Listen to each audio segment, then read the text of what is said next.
Salut, c'est Alex. Aujourd'hui, j'aimerais bien répondre à une question qu'on m'a déjà posée et qui était de savoir est-ce que c'est une bonne idée de démarrer un business en partenariat? Donc, est-ce que c'est une bonne idée de démarrer une entreprise, un projet d'entreprise avec plusieurs partenaires, que ce soit des amis ou des collègues, peu importe. Je vais répondre à cette question.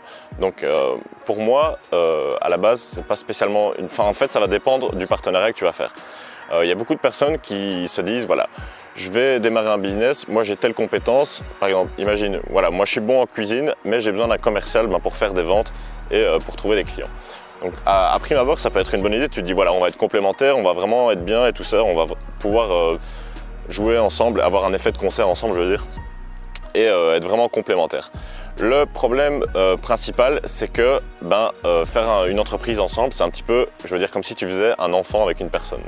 Donc ça peut te paraître un peu bizarre, mais voilà, ça va être comme une relation très très forte, je veux dire, entre partenaires qui va s'installer, et du coup, ça peut amener à des problèmes.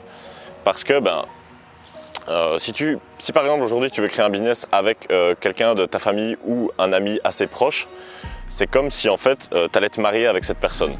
Pourquoi je te dis ça? Parce que, comme tu peux le savoir, les mariages, tu peux avoir une relation très très forte, mais la chute peut aussi être très très brutale. Et donc, si tu crées un business avec un partenaire qui fait partie de ta famille ou qui est un ami proche, le risque c'est que déjà tu perds la relation avec cette personne parce que s'il y a un désaccord et que personne n'arrive à se mettre d'accord, à s'arranger, le résultat c'est qu'au final tu auras perdu un ami et tu auras aussi perdu un business. Donc ça, c'est déjà un désavantage assez majeur. Ensuite, le problème qui va être de créer un business en partenariat, si par exemple tu le fais à deux, c'est que les associés auront chacun 50% des choix à faire dans l'entreprise en général, en fonction du capital qui est apporté. Mais si tu fais un partenariat normal, normalement ça sera 50-50. Et du coup, il va se poser un problème quand il y aura des désaccords sur certains sujets parce qu'il n'y aura pas moyen de trancher.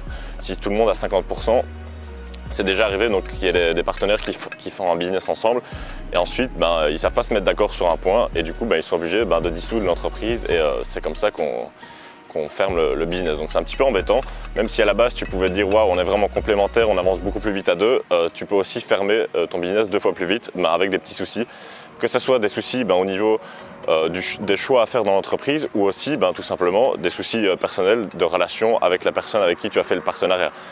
Donc voilà, il faut bien faire gaffe quand on veut faire un business en partenariat.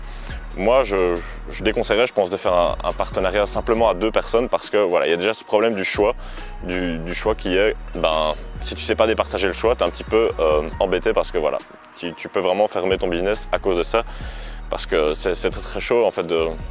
C'est un peu une question d'orgueil et d'ego, mais généralement on préfère choisir son choix que le choix de l'autre, ce qui est un peu normal. Mais voilà. Donc moi la solution que je ferais plutôt, ça serait peut-être d'ajouter une tierce personne à ce partenariat. Et pourquoi une tierce personne? Parce que tout simplement, imaginons aujourd'hui tu es à 50-50, tu dois faire un choix et tu ne sais pas départager le choix, tu es un peu embêté, tandis qu'il y a une troisième personne, ça va peut-être être cette personne qui va plutôt jouer l'arbitre et qui va départager les choix à faire. Donc tu peux très bien avoir un associé principal et faire par exemple 40%, 40% et la tierce personne, elle va avoir 20% des parts dans la société. Et du coup, ou alors tu peux faire même moins, peut-être 45-45 et 10% pour la troisième personne. Et son but, ça va être un petit peu de départager quand il y a un conflit, quand il y a un litige, tout simplement, pour pas qu'on reste sur un statu quo et qu'on n'arrive jamais à se décider. Donc ça peut être intéressant. Et puis même, comme ça, c'est toujours bien d'avoir un troisième avis, un avis extérieur. Et cette personne peut peut-être avoir un rôle un peu plus mineur dans la société. Donc, et du coup, ça va un petit peu, je dirais pas diluer, enfin si un petit peu diluer la relation que tu vas avoir avec le partenaire principal parce qu'il y aura une autre personne qui sera là, donc tu auras peut-être un peu moins de conflits à ce niveau-là. Donc pour moi, quand tu veux faire un partenariat, ce qu'il faut bien mettre au clair, déjà, il faut mettre au clair plein de choses avant de choisir ton partenaire parce que on parle pas de partir en vacances avec une personne. Si tu crées un business, comme je te l'ai dit, c'est comme si tu te mariais avec cette personne, c'est comme si tu allais avoir un enfant avec. Donc c'est pas quand tu rencontres quelqu'un après 2 semaines que tu lui dis voilà, on va faire un enfant, on va se marier. Non, c'est pas comme ça que ça marche. Enfin, en général, après ça dépend des cas, mais voilà. Donc il faut pas prendre à la légère, il faut pas se dire voilà, ce type-là, je le connais un petit peu, il est sympa, on ferait bien un business ensemble.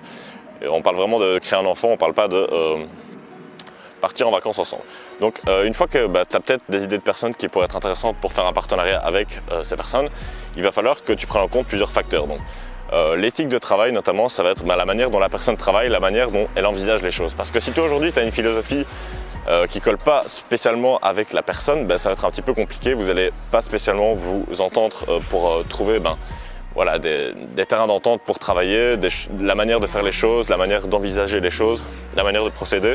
Et c'est ça qui va être un petit peu embêtant. Si aujourd'hui vous êtes à 50-50 et que vous n'avez pas la même vision des choses, à un moment ou un autre, ça va partir en conflit et du coup, on va arriver à des soucis à ce niveau-là. Donc voilà, essaye de voir avec la personne quelle est son éthique de travail, quelle est sa vision des choses, que ce soit au niveau de la manière de procéder, la manière de travailler ou bien sa philosophie de vie un petit peu, hein, c'est toutes des valeurs comme ça. Tu vas devoir savoir aussi si tu peux avoir confiance en cette personne parce que voilà, c'est normal, il faut que tu aies une certaine confiance. Donc voilà, c'est pas des choses qui se construisent en quelques heures passées avec quelqu'un, c'est vraiment du long terme. Il faut que tu connaisses quand même bien la personne.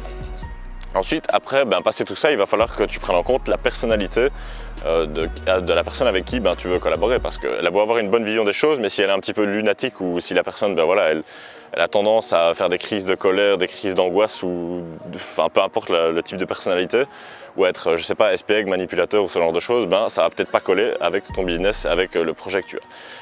Et aussi, il peut y avoir cette petite notion de compétitivité qui s'installe entre les différents partenaires où chacun veut un petit peu imposer son idée, imposer son avis et être meilleur que l'autre, être celui qui est le plus mis en avant ou ce genre de choses. Et ce genre de choses, de relations toxiques qui peut vraiment détruire un business et un projet entrepreneurial. Donc il faut bien faire gaffe à tous ces éléments. Si aujourd'hui tu veux lancer un business en partenariat, fais vraiment gaffe. Dis-toi, c'est comme si je me mariais avec cette personne et du coup tu vas devoir tout analyser, gagner la confiance de la personne, voir sa vision des choses, voir si tout ça colle entre vous. Et donc voilà. Donc pour moi, comme je te l'ai dit, c'est comme se marier. Donc petite solution, ça pourrait être d'ajouter une tierce personne tout simplement, qui va avoir 10% des parts peut-être de la société et qui va pouvoir départager.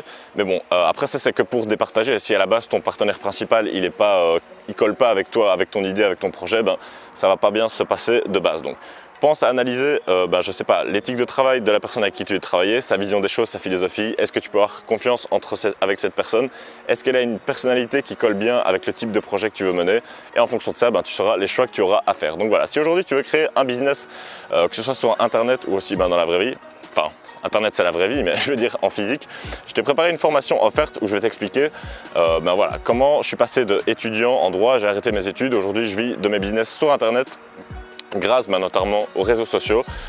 Tu peux retrouver le lien de la formation juste en dessous de cette vidéo et tu auras accès à cette formation. Donc voilà, ça sera tout pour cette vidéo. Je te dis à tout de suite de l'autre côté et aussi à demain pour la prochaine vidéo. Ciao!